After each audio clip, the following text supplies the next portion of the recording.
Hello Harry Potter fans, Peter Kenneth here. Welcome back to the Potter Collector channel, where we are a community of collectors. This book has been in this box for quite a few months. I've been waiting to unbox it with you guys. Now, I purchased this book during a fundraising event for the wildfires that were going on in Australia. A lot of people were donating different books or different items to be auctioned off in this big Twitter auction, basically. And I was the lucky winner of this book here.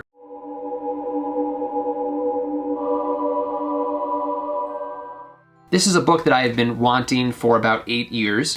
I missed out on one on eBay and have since been asking the owner if she would sell it to me, and for reasons I understand, she still did not want to. Then I spotted this, and it's here in the Potter Collector library. So let's open it up. Now, this book has a fun story with it. The previous owner of the book told me about the book, the history of it, how she got it, and the event in which she got it from, which is very interesting. So I'm gonna read that email to you, but I wanna pop this thing open first. Now, you may have heard me talk about book plates on the Potter Collector channel in the past. Book plates are things that authors sign, and you can stick, it's a sticker, and you can put it inside of a book. So the author didn't actually hand sign a book, but they signed the book plate, and then you can still have a signed book, basically. This in here is a copy of Harry Potter and the Goblet of Fire, and the book plate is the rarest bookplate version we know of that J.K. Rowling has signed. So it was a special bookplate specifically for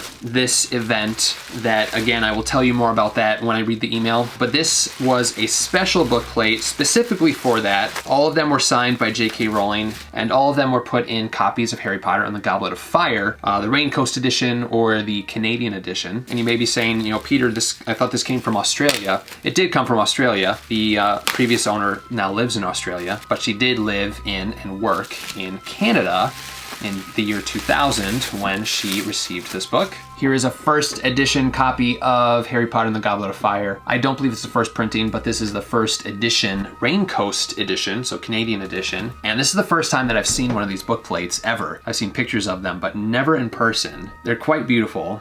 Ah, I see it. I see the edge of it.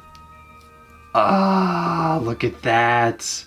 So cool. This is just, it's such a beautiful book plate. It's the rarest of the book plates, but also the most beautiful of the book plates. And what's cool about the pen that J.K. Rowling used to sign the books is it has kind of a rainbowy effect to it, so it's different colors. It's not just like a solid color. Here is that book plate. Check it out. So it's a blue book plate, and the edges are frayed, which just kind of adds to the magic of the book plate. And then we see the Hogwarts Express, some stars up top, and then in the middle is signed by J.K. Rowling. Now, this isn't a great example of that kind of rainbow effect that you see with these book plates. Some of them are a little bit more rainbowy, but you can see the different tones in the signature. So as she signed it, you know, the color changed slightly, but this is one of those book plates. Now, it's unknown exactly how many of these were given out. It's estimated that only 50 exist, but I'm not sure that there's a way to determine that exact number. So if you worked for Raincoast and have knowledge of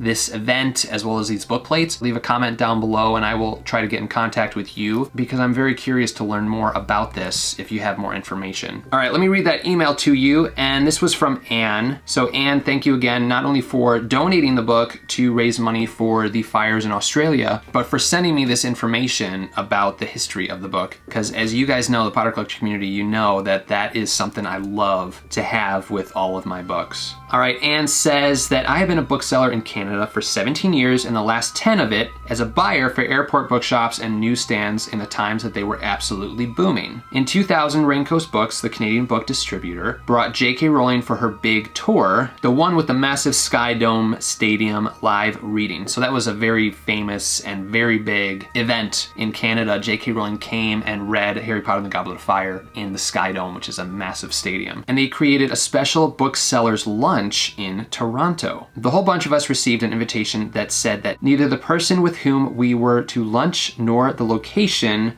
could be disclosed. We were asked to show up at a specific time at the office and a bus would take us to the location. When we got there, Alan McDougall pulled me aside and told me that I was selected to sit beside J.K. Rowling and he was to sit on the other side. I could not believe my luck. The lunch took place in a Rosewater restaurant on Toronto Street. We had a private room with one head table and 3 long tables running from it. Anne says that J.K. Rowling was amazing, warm, funny, interesting, and she asked me a lot of questions too. I was especially taken aback in how she spoke about Harry Potter, like if he was a real boy and a very close friend. We sat together through half the lunch and then she moved to the other tables for the dessert time. It is one of my most precious memories. After the dinner, we were taken to another room for a group picture and each one of us was given the signed copy of the book. This is the very book that I auctioned. And then she goes on to say that she moved to Australia 11 years ago and how fond she is of Australia, and which is one of the reasons why she knew she had to donate and auction this book off to help those firefighters. It was not easy to part with this book. I can imagine it would not be easy. But I figure that the memory of that lunch will always stay with me, while the book is an object that can bring joy to someone else and can be our family's way to say thank you to the incredible firefighters who have put their lives on line to save the people,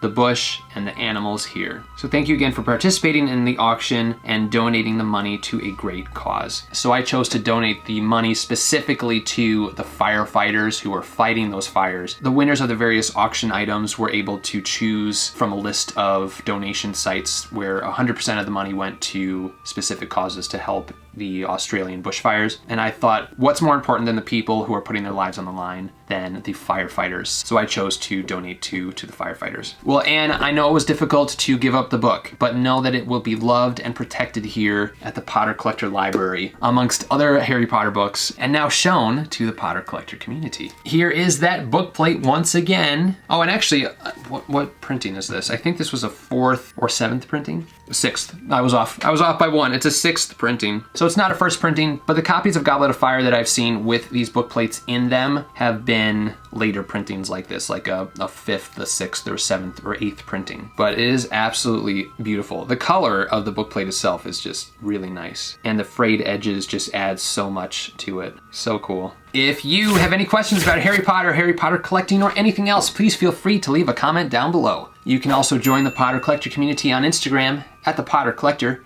or on Twitter at Potter Collector. Now it's time to like, comment, subscribe, and until next time, keep collecting. Thank you so much for watching. If you're new here, welcome. You can subscribe right up here. You can also look at some previously posted content down here. If you have any questions about Harry Potter books or collecting, please feel free to contact me. I'm always happy to help. But for now, I must go. See you next time. Whoa, where'd he go?